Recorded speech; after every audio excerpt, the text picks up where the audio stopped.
theory behind eating five or six meals a day is every time you eat, if you just have, is anyone having 3 meals a day at the moment? Less? A couple people. Or, so what happens is every time you eat, your energy levels go up and so does your metabolism. So if you're eating breakfast, lunch, dinner, this is what your energy levels look like throughout the day. A lot of people get really tired in the afternoon here, this gap here. And that gap in the mornings, that's when normally someone goes for a coffee or something to bring up their energy levels.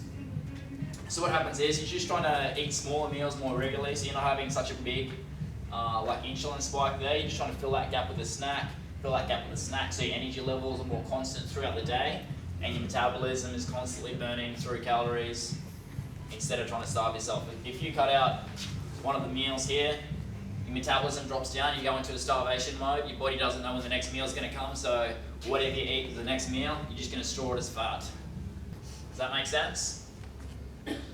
So that's how you can eat, if you eat more calories than this, if you're having, I know plenty of people who would have like 2 meals a day and they're wondering why they're not losing weight because they're only having 2 perfect meals a day. But the problem is they're starving themselves for the rest of the time, they're not having enough water, so what happens is their body just goes, I don't know when the next food's going to come, so I'm just going to store this as fat. Because it's just a self-defense thing.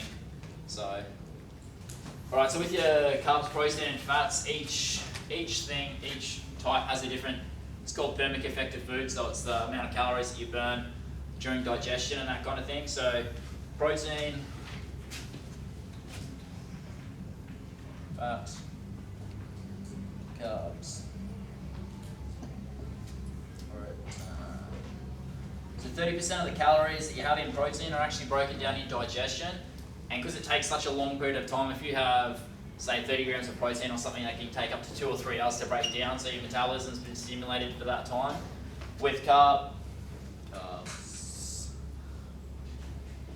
it's about 10%. So carbs only take, like even your complex carbs only take like about an hour to break down, so your metabolism's only going to stimulate it for that hour.